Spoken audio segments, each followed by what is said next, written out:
How's it going, guys? Welcome back to Manatee Gaming. So, as you can see, the neck beard is gone, and I now look like I almost belong in society, so it's good for me in my social life. So, anyway, I got some pretty exciting news. I guess I'm going to go ahead and start out with that news as I get situated in my chair here.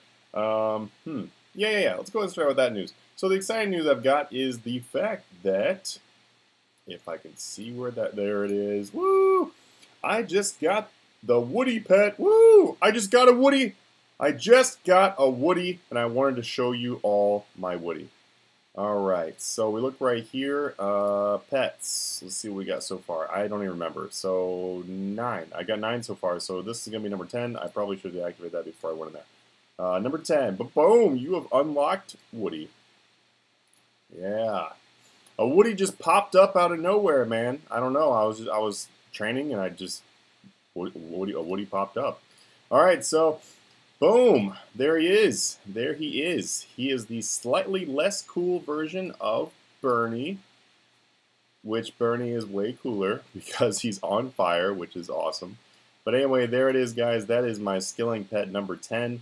I am actually really excited to get this pet. Mostly because of the fact that I actually train, aside from whenever I get some golden bamboo on the arc, like as you can see I'm on the arc right now, whenever I get golden bamboo on the arc, then I will do it, but for the most part I train my woodcutting by doing daily divine muse, and as you probably know, and I hope you know, when you're doing the divine locations, you don't get a chance to get a pet. So getting Woody as a drop was actually a big thing I was trying to get, and that is mostly because of the fact that I wanted to make sure that I got him before I hit 120 woodcutting. Now, obviously, you know, I could have got him as I was going toward 200 million woodcutting, but I'm not going to be going toward 200 million until after I got 120, and I really want to get all the pets before then. So, yeah. Anyway, it is now 10 skilling pets, so I've obviously got the simple jack of trades. I'm going for the jack of all trades, so I've got a little ways to go, but this is definitely making me feel good about it. I'm starting to get a little bit worried about the dungeoneering pet though, because I'm at 116 already, and it's 75.7 million. I've actually I've actually been starting to do some other of my daily challenges rather than dungeoneering, just because I want to get the pet before 120, but I don't know. I think I just need to start doing some more mediums and larges with some people in order to get a better pet chance. I'm also kind of worried about the agility pet, but I'm mostly worried about the agility pet because of the fact that I don't really want to do agility at all in the first place. So yeah, I mean, honestly, I've got a long way to go before that gets anywhere near 120. So I will probably get it, but I just don't feel like doing any laps. Hopefully, maybe next time on the next stream that I do, when I go for the Agile Top, I'll end up getting the Ralph pet, or sorry, not Ralph pet, the Ninja Monkey pet, whatever the heck his name is. All right, so I'm going to go ahead and go on to my next island. By the way, guys, if you are training during the arc and you're trying to, be like, I don't know, I guess you can call it efficient and stuff, and yeah, let's go do a short junket, actually, because I don't really want to do a lot of stuff. Anyway, if you're training on the Ark, I would highly recommend you just do the stuff you find on the Uncharted Islands. Now, if you find stuff like this, like you find these regular salty crablets, I would highly recommend you don't train on those. The only reason that I could see that you would want to train on the silver ones is, number one, if you don't have the mining level for the bigger one yet. Oh, hey, there's a woodcutting thing right there. I didn't even see it. If you don't have the mining level for the golden one yet, or you're really just trying to get your quick chat up, to have a better quick chat. And that was a whole lot of chimes, holy cow. But for the most part, guys, you should definitely stick to the golden versions of everything. So like, the golden bamboo, looking for the golden salt. You want to do the wabi gongs. You don't really want to spend a lot of time doing the normal fish. I messed around and did a little bit of like the lower level stuff just because I wanted to get my quick chats up, because I was like, having fun with people in the clan chat. Like, trying to see who has the highest quick chat and stuff. But for the most part, guys, that I would highly recommend you don't worry about doing the basic stuff. Like that also goes for these turtles. Don't do these basic turtles. Don't do these basic salty crablets. These basic bitches out here. Just like ignore that stuff and only stick to the golden and everything. The reason why is because you can just island hop and until you get to a better resource. And then when you get to a better resource, it's going to be a lot better use of your time. So that's mainly the reason why I recommend doing that. So the next thing I want to talk about, guys, is going to be the luck of the dwarves, because I've got constant questions revolving around luck of the dwarves. Everybody wants to know, what's going on with luck of the dwarves, and what should I be doing with my luck of the dwarves, and blah, blah, blah. Do you have a bunch of luck of the dwarves? Well, my answer is right now I actually don't have a bunch of luck of the dwarves. I've never actually held on to a bunch of them, except for in the very beginning when they very first came out, and I held on to a few, well, I should say like a few hundred, because they were going to be, well, they increased in price. That was the obvious. They increased in price. Sadly, I only made like, I don't know, like 10 million each on mine that I held on to, and I thought that was great. And it turned out that that was not that great, and it obviously went way higher than that. But I would have I'll be honest with you. I never expect them to go this high. And the reason why they went this high, and the reason why they dropped like a rock, is because of a couple things. So here's your basic insider scoop on the luck of the dwarves. So when I made luck of the dwarves video before, and and people were like, why is it rising? Why is it rising? And I made a video and I said the reasons why it was rising. And one of the big reasons I said why it was rising was because of merchant groups that were buying them out. I told you guys in that video about the fact that people do, there are like hidden little secret groups of people that will sit there and buy up items. And I wonder if this thing is actually, nope, level 11. So, buying up, these items, because, well, the reason why is because they know there's an event, there's hype for an item, there's something like that, and they take advantage of it by buying the item out.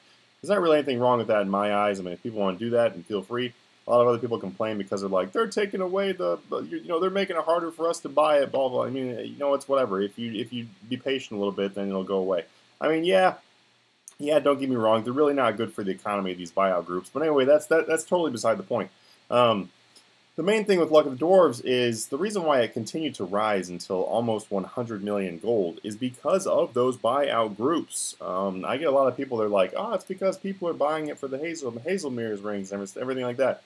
And yes, that is a reason why they were rising, is because the people wanted them for the Hazelmere's rings, Hazelmere Signet, or whatever the hell you even call that thing. People wanted that, so people were buying the Luck of the Dwarves in order to get a chance to get that. But here's the deal: that is not really enough to make them rise at quite the rate that they were rising. People already knew about the Hazelmere Signet, and it was not rising that hard. It did not start rising that hard until, hey, magically, the volume got really low and people were buying them out.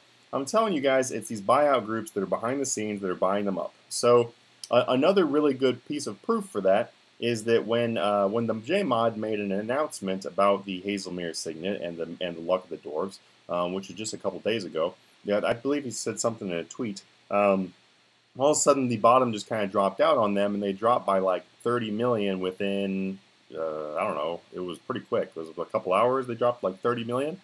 The thing is if all of the demand, if the reason why the price went up, all of the demand was due to people buying them to go after the Hazelmere Signet, then people are not really going to be panic dumping them that quickly, just because the JMod happens to have like a little hint.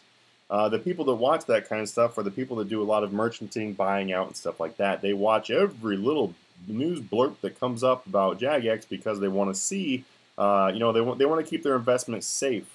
And so what ended up happening basically is all those people just dumped.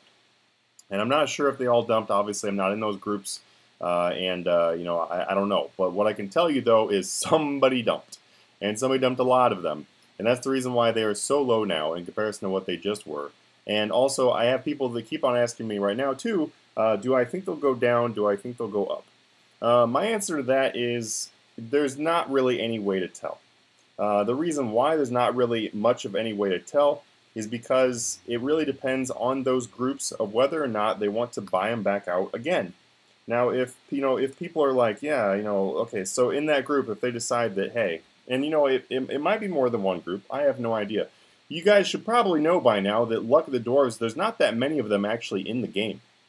I think that a lot of people feel like there's like a million Luck of the Dwarves. There's not that many Luck of the Dwarves actually in the game. Now, when I say not that many, I don't mean like there's 1,000 of them. I mean there's several thousand, but as in comparison to a lot of other items in the game, there's not that many. One group of people with quite a bit of money could possibly buy out all of the Luck of the Dwarves in the entire game. Now, obviously, that's not going to happen because by the time that, there's like a thousand, but if there's like 500 left in the Grand Exchange, they'd be like a billion each or something like that. So, in a realistic sense, they could buy up most of the general small supply of them. So, as far as it going back up or not, that really depends on if these investors decide they want to buy it back up. My guess is, and having made decisions like this before, my guess is it's not going to rise back up. But that's just a total guess, though, guys. Total guess, because there's not really any way to tell, because the rise and the fall of it right now is not really based upon any kind of we'll call it like an organic demand, like an organic price rise. That's like a price rise and a demand that's like made based on like the whole game as a whole, just a natural price rise. So let's say, for example, one boss stops dropping palm tree seeds, and all of a sudden the palm tree seeds go up. They steadily climb. That's a normal organic thing because there's less palm seeds in the game. This is not. This is not. So, as far as that goes, that's really all I've got to tell you. I always get people asking me the same question. Also, I really haven't cared about Lucky Dwarves for a while now. Just to be totally honest with you, everybody's obsessed with them. I really haven't cared about them at all. Now, in hindsight, if I would have bought a ton of them, I obviously would have made a ton of money. But the thing is, though, is there was no way to know that this buyout was going to happen unless you were in those groups. It's one of those things where people are like, kicking myself in the butt for not buying the 1,000 of those. Well, you would have never known. You literally would have never known that was going to happen because there's not really many ways to tell that's going to happen. There wasn't a whole lot of reason for that to just skyrocket like that. There was reason for it to go up a bit. There was not reason for it to skyrocket like that. Especially with the fact that the new Slayer monsters don't even have that good of drops. We can definitely talk about that. If you're looking at like trying to determine whether it's an organic rise, whether it's a normal rise or not, we can look at the fact that the Slayer monsters have absolutely nothing to do with it since all their drops are pretty much crap, except for a few things which you don't really need to have. I mean, yeah, Lucky Dwarf helps. Now, don't get me wrong. I'm not saying Lucky Dwarves wouldn't help, but it's not enough to make it 100 million gold. That is not true. So, anyway, there's your Lucky Dwarves conspiracy for the day. It's just like the real world. There are big groups of people who determine prices, and then they make things happen. So there's that for you. But that's really about it for today, guys. I'm super happy about this woody pet. I am going to chop these trees until I get another one. Haha, just kidding. I'm not going to get another one. But it looks like maybe I'm going to have to go after that fishing pet a little bit harder. I'm kind of amazed, I'll be honest, that I haven't gotten the fishing pet because I've got 65.3 million almost fishing here. And I've done a lot of that fishing after the pet came out. And I've had absolutely no luck in catching the pet. I actually spent quite a bit of time over in Menaphos doing that fishing area because the fact that the skilling, like the gathering skills, the way that you have a pet chance for those is not based on how much EXP you actually get in each drop. It's based on the number of attempts that you do, like the number of things that you catch, the number of things that you chop. Like for example, if I'm sitting here cutting this, I have a better chance of getting the woodcutting pet. I actually have a faster, like more chances to get the woodcutting pet from something that cuts faster than these bamboo that I'm doing right now. But obviously I want to do these because they have a higher EXP. Like for if you're going to compare wobbegongs, like if you're doing wobbegongs on the Ark Island, which is what I do, I like fishing those. They fish rather slowly in comparison to other things. So if you're going to compare those to, let's say, barbarian fishing or something, or the Menaphos fishing and barbarian fishing, you catch things way faster, way more frequently, so you have more of a pet chance on those. Now, as far as like most of the crafting skills go, like let's say like herb lore or crafting or something like that, then you have a better chance based on the higher EXP drop. So you want like the ideal thing for those skills is you want to have fast drops and also large drops. But when it comes to the gathering skills, it's not really about how big the EXP is. It's really just about how many things you actually get done in that amount of time. So I was trying to do Menaphos, see if I'd be able to get that. Haven't gotten it yet, so let's I'm really hoping that my fishing pet's going to be number 11. Anyway, my cats are busy killing each other in the background, so I'm going to go ahead and say goodbye to you guys for today, and I will see you in tomorrow's 30-day video challenge. Good God, I am getting really tired of making a video every single day, I will have to tell you. And honestly, the reason why is just because I'm so busy in real life right now. It's ridiculous. It's absolutely ridiculous. It's like as soon as I decide to do a 30-day challenge, and then like everything and its mother decides to become something I need to get done in real life. So it's like, hey, guess what? You're not going to have any time to breathe today. You're going to work 16-hour day, and then you're going to make a video. But anyway, guys, I still enjoy it. I do. Honestly, making the video is kind of like my short little break. So I definitely enjoy making a video for you guys. And yeah, make sure you go out there and hit that arc. Feel free to come in the clan chat. It's the Manatee Gaming clan chat, as you can see right here. There is also quite a few people in here. Well, actually, right now, there's not that many people in here. This is actually kind of quiet. Wow, surprising there's not that many people in here right now. There's normally a lot of people. Must be just like an off time. But anyway, feel free to come on in and hang out and stuff, and I will see you in the next video. Have a good one.